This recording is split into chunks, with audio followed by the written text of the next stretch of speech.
Welcome to the podcast. I'm your host, RJ Carbone. You are listening to BD4, where there's no better way to get your Yankees and Knicks analysis. We also do MMA. Yanks every series, Knicks every game, MMA on occasion. Let's get to it. Anthony for three. Bang! That one goes down, and the game is tied. I'd like to take this chance to apologize to absolutely nobody. The Yankees are champions of baseball. Shaking and baking right here on the near fight. You guys trying to close the show. She was doing a great job of feeding that. It's over.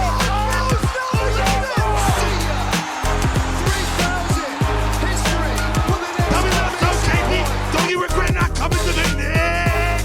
Don't you regret not coming to the Knicks?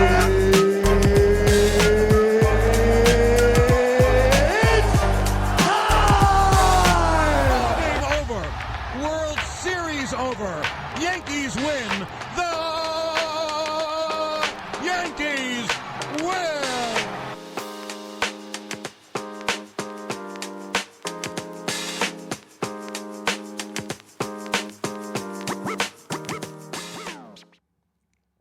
Well, we are officially in the offseason, and this is episode 738. Let me fix that. Welcome to episode 738. This is your 2024-2025 offseason primer. So we're going to run through some of these, situations that the Yankees are going to have to be handling this offseason. But just like a very basic rundown, we're not really going to dive too specific into anything tonight. We might get to that later in the offseason. Again, not going to be a lot of Yankees in the winter. I do these offseason episodes very sparingly just because I focus on other sports like the Knicks. But yeah, we are in the offseason. And obviously the Yankees have a lot to do. And I think one of the first things that they need to take care of, and mostly everybody would agree with, is to take care of Juan Soto and bring him back. Now, they're going to extend a qualifying offer to Juan Soto. That's going to be declined. So anybody who is lesser educated, don't flip out. That's something that everybody declines.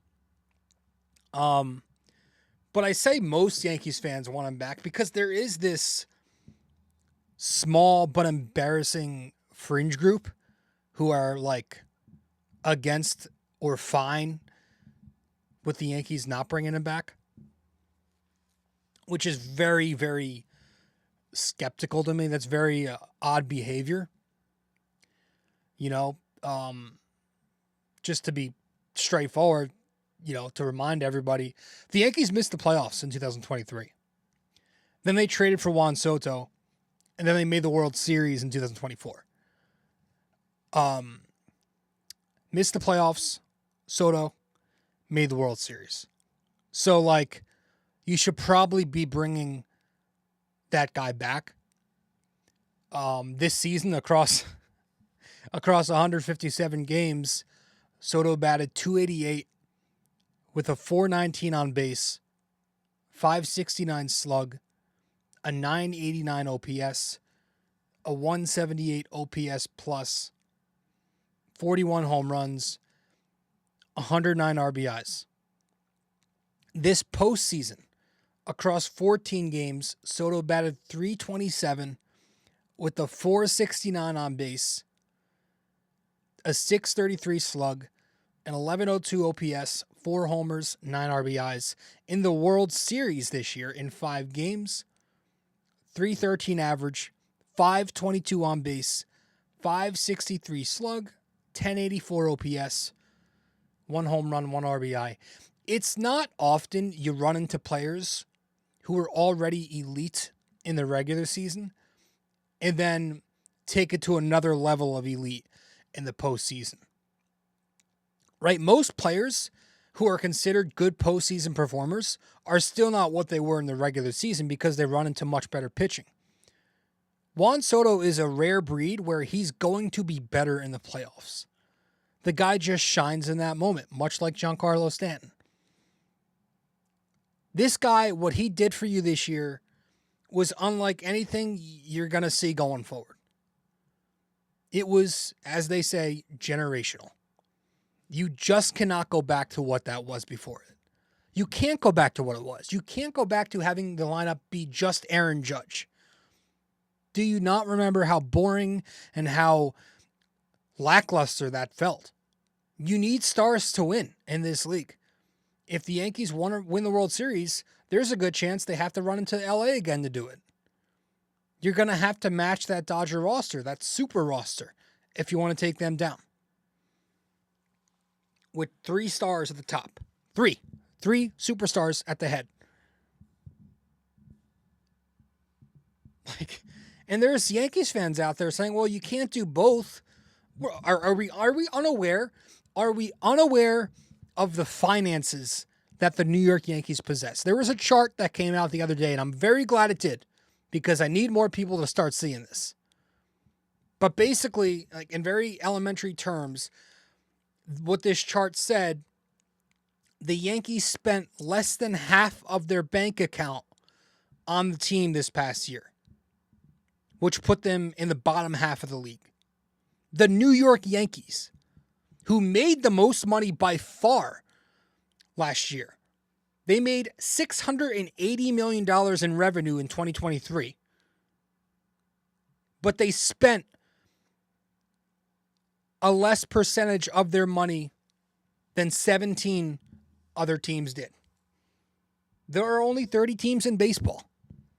And for the last 20 years, that's been the same pattern, where they've spent no more than half of their money on the team. I have been screaming this from the top of the mountains ever since the Machado-Harper offseason, that this Yankees team is super wealthy. They are filthy rich. They make billions on billions on billions, and they are brainwashing some of you people into thinking they can't splurge. You guys forget who we're dealing with here. A corporation. A brand. I mean, some of the conversations I am seeing on the internet, on Twitter, some of these articles about potential Soto replacements, I mean, it's hilarious. I'm here like, if we bring back Soto, then we have to let Cole walk, who they just brought back, by the way. Or if we bring back Soto, then they have to trade Stanton's contract to make this doable. Like, it's like we're the Royals. It's like that Moneyball scene when they're all sitting in the front office together and they're talking about how are we going to replace Giambi. You know, that's exactly what I get the feeling of. It's like that. And you could sit there and you could tell me, well, Hal Steinbrenner's not going to. He can, but he's not going to pay that much. Well, then you know what? Then there's no point in having a conversation, because there's not going to be a championship Yankees team with a penny pinching approach. I'm sorry. That's never been the way. And stop telling me they shouldn't have to have a high payroll to win either. Most teams that win the World Series have a top 10 payroll. You want to nitpick from there and say, yeah, but it's not top 3, etc. Like, the Dodgers just won with the number 1 payroll in baseball. The Yankees, what did they do in 2009? What did they do that offseason before? Stop looking at payroll, because payroll doesn't mean shit. What does mean shit is acquiring players that are very good, that fit the roster. Good players are going to cost money. And Juan Soto fits this team like a glove, and he's a damn good player. It is an awful take. An awful take, again, from a small percentage of fans that would rather the Yankees go out and get 3 or so role players versus Juan Soto. That's the logic here, by the way. That's the other side of it. There are others saying, let's go and get 3 other guys who are just more solid all around. Let's go and get Bregman and Christian Walker and, I don't know, insert another lesser player here, Santander. Let's go get them 3 over Juan Soto. So, like, you can pick the top 3 free agents on the market, and it's still going to give you less production than Juan Soto. And by the way, you get 2 or 3 other guys, it's still going to add up to the salary that Soto will be giving you. So what the hell are we doing here? Juan Soto came in here and he changed the identity of the Yankee lineup. The power made a return. The discipline has been impeccable. He was the face of the lineup. Judge is the captain. Juan Soto was the face of your lineup. He made Aaron Judge better. You know how in the NBA they always say so-and-so makes his team better? Like with LeBron, that's something they use often. Soto is that to the Yankee lineup. And guys have been very vocal about what he's done to that lineup this year. We are talking about a 26-year-old. So, what? 8 prime years left, give or take? Who plays 155 games a year. He's going to be giving you a better return on investment than Judge. What are we doing here? What are we doing? Why is this even a conversation that... Why is it not 100% of Yankees fans advocating to bring back Soto versus 90%? Like, what are we doing? And I don't give a damn if he's not a great outfielder. The guy gave you a 7.9 WAR this year. He had the at-bat of the decade for the Yankees to get you to the World Series in that 10th inning. We are in a league where offense trumps all. And it's always going to trump all. That's how it works. I mean, some of the... Like, let's re-sign Alex Verdugo for defense while we're at it. Like, what are we doing? Everyone during the season, whenever Soto had a big moment, pay the man, give him $8 million, give him the keys to the franchise. But now when push comes to shove, some of you backing off. It's embarrassing. It's embarrassing to hear other Yankees fans prefer role players over Soto. Role players and defense, they contribute, but they don't carry lots of weight in relation to offense. The Yankees didn't make a World Series run because they added contributors like Verdugo and Stroman. They made a World Series run because they added a generational Hall of Fame megastar at 25 years old. Which the Yankees are going to make, if you're worried about their wallets, they're going to make all that money back in no time. With Juan Soto on this team the next decade plus, they're going to make that money back immediately. Tickets, revenue, jersey sales, promos. And I'm sure they're probably going to name a burger after him too. Probably give him a section in Yankee Stadium. Like, you guys got to remember who this team is. Don't forget, after next season, the Giancarlo Stanton contract kind of becomes pennies. 2026, he's making $19 million. 2027, he makes $15. 2028, he's on a club option for $15 million. Then he's off the books. And remember, too, like, I see people getting scared of a $600, $700 million potential contract. That's more on the length of the deal. The AAV is not going to be anything you've never seen before. At least I don't think so. He made, $30 million this year? Let's say he makes $15 million more, which is probably being a little aggressive. Let's say he makes $45 million a year. The back end of that contract's irrelevant. You're getting him for his 7, 8, 9 prime years that he's got left. Plus, you got a ton of money coming off the books, by the way. I think people are forgetting that. Soto's $31 million is coming off. Verdugo's $9.2 million that he made this year. He's going to make similar or probably less next year.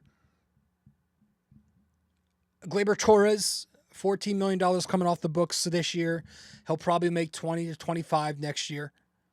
Johnny Loizaga coming off $2.5 million next year, this year. Probably making the same ballpark next year.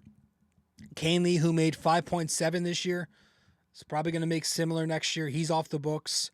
Clay Holmes, who made $6 million this year, probably coming off the books. He's going to make a little higher next year somewhere else. Tim Hill, who made $4,000 this year, will get something more next year. He's off the books. Rizzo, they declined his option, $17 million, but there is a $6 million payout, so buyout. So, $11 million really off the books. And they brought back Cole. They picked up the $36 million there, and Luke Weaver's back on $2.5 million. So that's between the 8 guys who are expiring $80 million off the books. I know it doesn't exactly work like that, but on Soto, yes, it's worth it. It's 1,000% worth keeping that 2-3 punch together. And I understand the Yankee lineup does need some more depth. I get that. But I promise you, removing the nucleus is not the answer. And let's remember, if the Yankees' big captain, Aaron Judge, number 99, if he showed up in the games that actually mattered, the bottom half of the order wouldn't have been so relied on as they were. It's going to come down to it every year. Judge has to start stepping up, and he hasn't. Which is just more the reason that you need to bring Soto back, because your best player isn't good in the 1 month that really matters. So I kind of went on a tangent to start out this episode, but yes, Juan Soto needs to be back. That's not a debate. That's not a question. That ends there. He needs to be back. So what do the Yankees do? You know, the plan should to be the damn Yankees. They should approach the offseason with the World Series in their mind, not with their bank account in their mind. Kind of like the Dodgers just did last year when they brought in Ohtani for $700 million to break a record. And then when they brought in Yamamoto for $300 million to break another record. All while they signed Tyler Glasnow on a $140 million deal. The Yankees need to go and have an offseason like that. Get it done. You're the Yankees. They have some positions to fill. First base, second or third base, outfield, starting pitching, relief pitching maybe. Maybe a little bit of everything. You know, a couple position players, couple arms. You know, first base, you got Anthony Rizzo gone. Appreciate Rizzo, loved him, one of my favorite players. He's gone, and he needs to be gone. Ben Rice is probably not a reliable option there. I wonder how often you're going to hear noise about Judge moving to first this offseason. Maybe Spencer Jones, who played first base at Vanderbilt, if he's promoted early. But there are a decent amount of first base names on the market, which we'll touch on in a second. Second and third base, you know, there are some names out there, which we'll get to, but Torres is likely gone, which means you can move Jazz to second base if you want to look at the third base market instead of second base. You go to the outfield, obviously you got to figure out Soto first. Jason Dominguez is going to be an interesting talking point. I think if he's not traded, and I don't think they're going to trade him, but if he's not traded, he's got to be your everyday left fielder next year, or wherever you want to put him. If he's in left field, maybe Judge stays in center field. If he goes to center field, which is his natural position, maybe Judge goes back to left or moves to left. Or you could move Judge back to right field, and if Soto's still around, he goes to left field, which is his natural position. I know you don't want him playing there in Yankee Stadium, but I think Dominguez has to be a part of the team if he's here.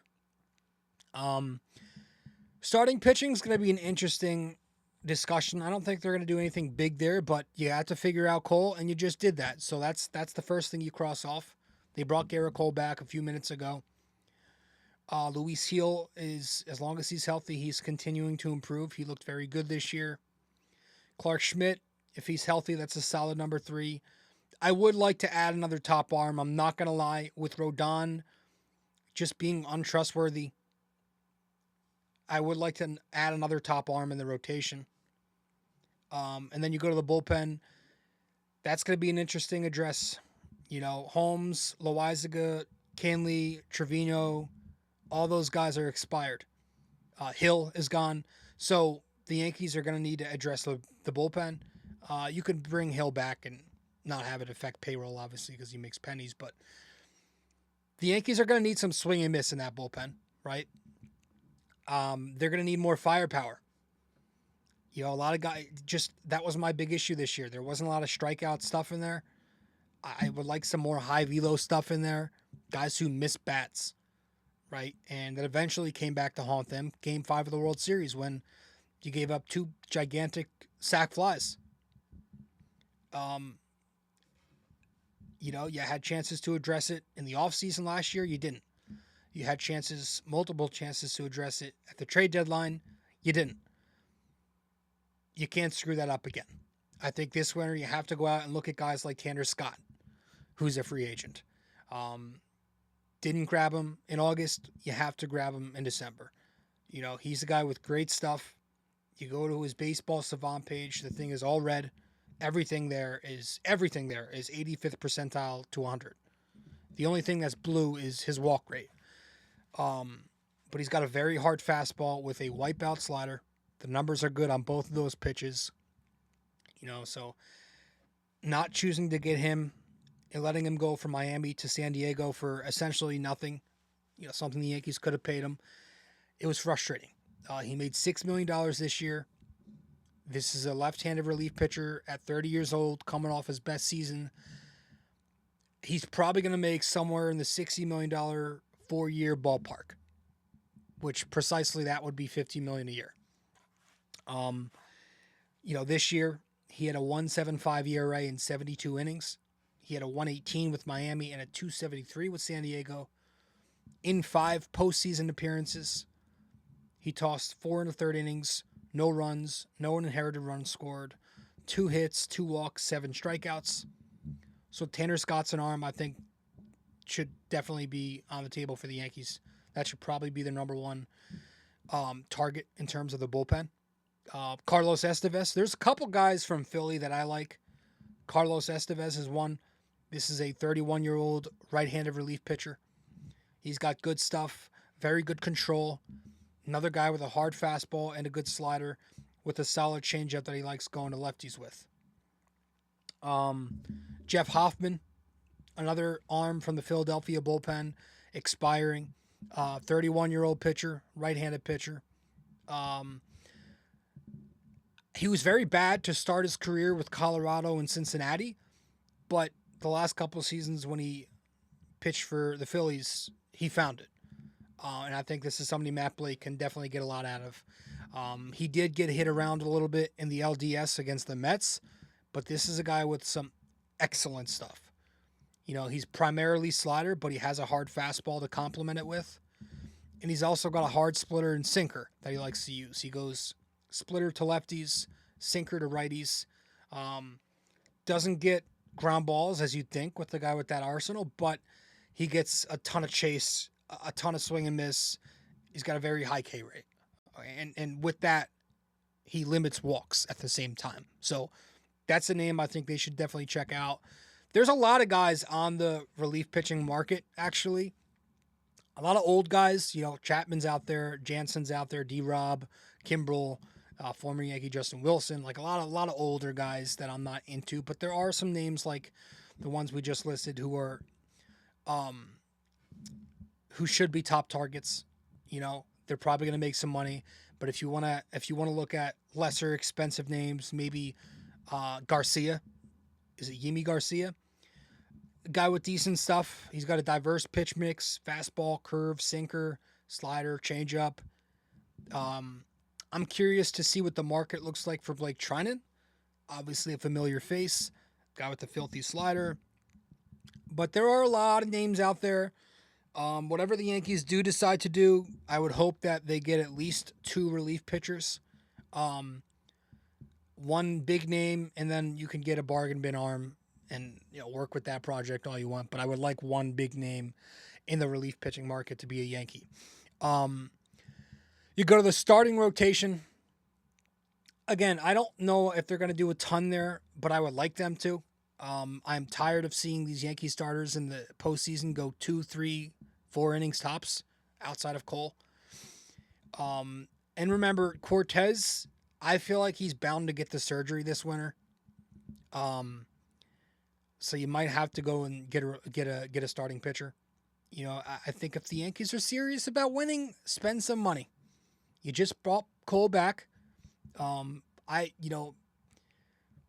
would hope there's nobody against them bringing Cole back. I know it's a little risky because he's older and the stuff is diminishing a little bit. The elbow is not exactly the same after the injury, but he's just way too reliable.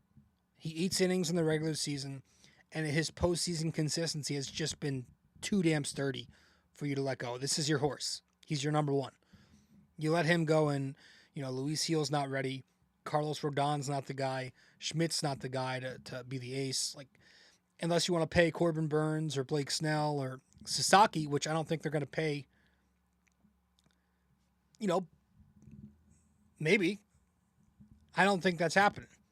Burns is an ace with experience. He's 34 years old. I don't see the Yankees doing it. He is a very reliable pitcher. 3 consecutive seasons now with 190 plus innings. Blake Snell, I don't see the Yankees. They barely wanted him last offseason. They didn't even, they lowballed him. Sasaki's an interesting name. I don't know if he's going to be posted, but again, I don't know if the Yankees are going to get him because the Dodgers have created a pretty good pipeline for Japanese talent at this point. I have heard that his stuff took a drop off this past year. That is something I did hear, but again, even bringing Cole back, I would like to add to this rotation, which means if the Yankees don't pay anybody, maybe make a trade on top of that. Cashman likes his guys that are under team control. One guy that could be an interesting name, if you don't want to spend because of that Rodon contract, get a guy who's under control like Garrett Crochet. The White Sox obviously need assets right now. What's the point in hanging on to a guy like Crochet? This is a guy I'm intrigued with. He's got a career 3.29 ERA. He's coming off a year with a 3.58 ERA with the White Sox. And that was in his first season as a starting pitcher, which is the only scary part of getting Garrett Crochet is this is a guy who's never started before in his life. He just became a starting pitcher last year. So you're going to have to focus on the innings there, but he's got crazy good stuff. Like, I think it's worth the risk for a guy like him.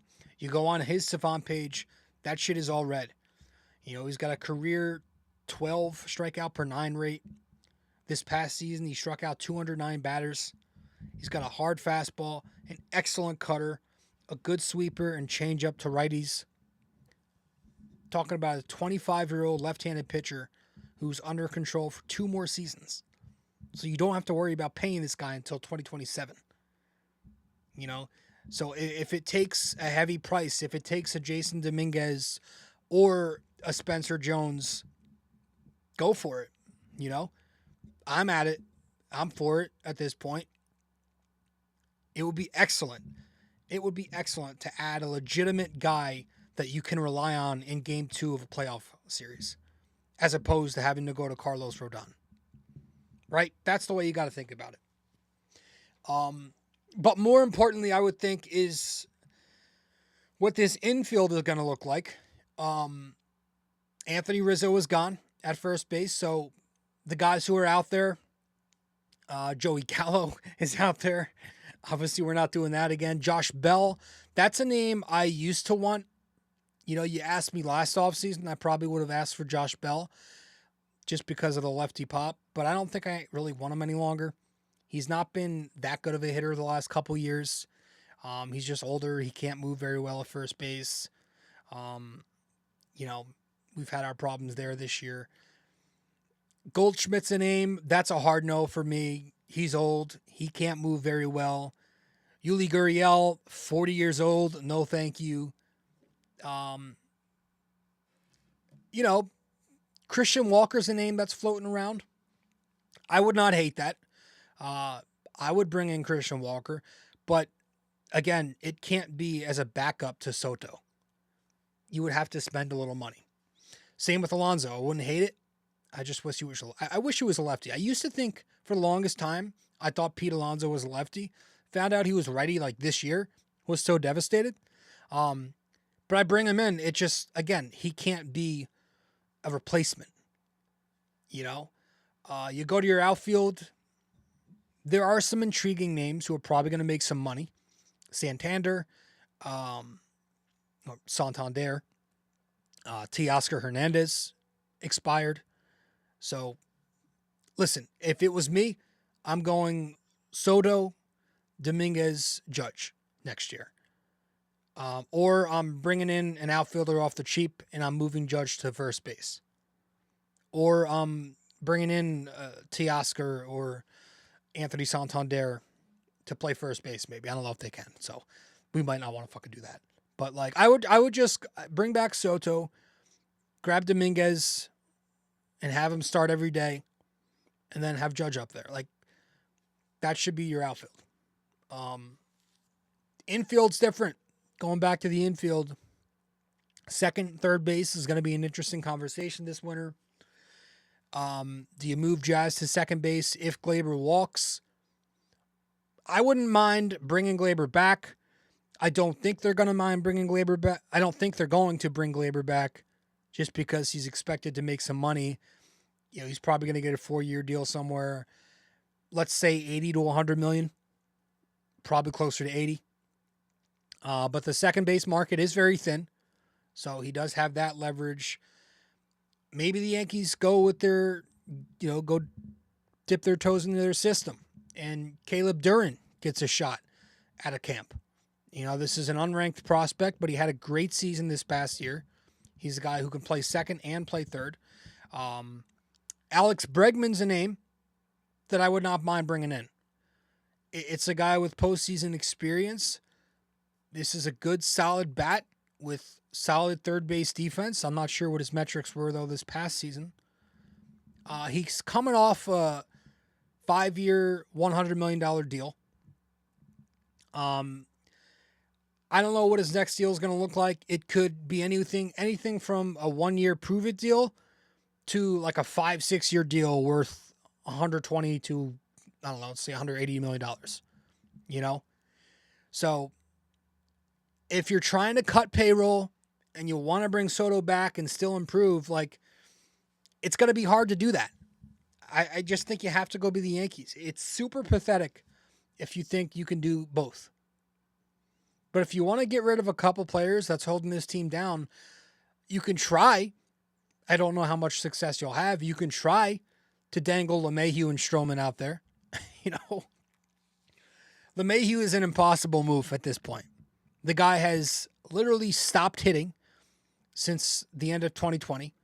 The last 4 seasons, he's been absolutely just a terrible hitter. The defense has taken a step back. He can't run the bases well anymore.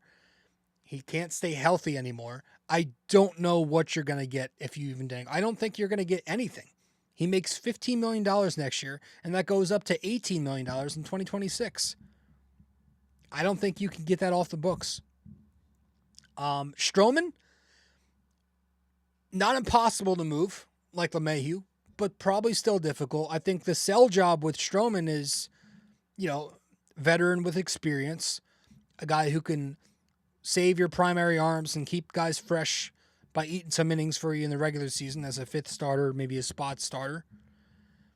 But the tough part there is this is an aging pitcher who the stuff just doesn't play up anymore.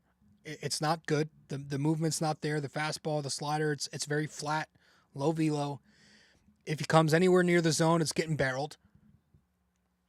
You pay attention, you watch how the Yankees went about it with Stroman this year, kind of obvious, and it's going to make it a hard sell. They didn't have him on the LDS roster at all. He didn't throw a single pitch in the LCS or in the World Series. They would rather an injured Cortez pitch in the 10th inning of a World Series game than Stroman. So it's going to be a tough player to trade. But that's why I just think you need to go be the Yankees. I don't want to sound like a guy who's just playing video games over here. I know it's not MLB The Show, but we're talking about a $1 billion corporation. I think they've done it before. Do what it takes to win. Stop talking, stop bullshitting around, and go be the evil empire. Soto, Tanner Scott, maybe a lesser relief pitcher after that. Christian Walker at first base. Dominguez will be part of the team next year in the outfield. If you want to make a move for another bat at the deadline, go ahead. Because again, that lineup is more than plenty enough to get through the regular season. Trade for Garrett Crochet. If it takes Dominguez to trade for Crochet, then sign a stopgap outfielder until Jones is ready. Or go fucking spend on Santander. I don't care. Listen. Let me wrap this up. let me wrap this up by asking you guys 2 questions. The first question being, do you care? Honestly, be honest. Do you care if the Yankees payroll increases from, what was it, $320 to $400 million next year? Do you actually care? And do you think any of the Yankee brass will have a tough time sleeping and a tough time buying yacht fuel if their payroll increases to $400 million next year? Thank you. I appreciate you all for tuning in. I appreciate the new listeners and the new subscribers. Have a nice Monday. Have a nice off season. And have a great holiday season. And I'll see you then. This episode was brought to you by Anchor. Hey there! If you stayed the entire way through, we thank you immensely for it. We hope you enjoyed this podcast and that you come back for the next episode real soon. Don't forget to like, subscribe, comment, download these episodes, and share them with your friends as well. BD4 is a 5-star podcast simply because of you. And we'd like to keep it that way. Have a wonderful day. Go Yankees and go Knicks.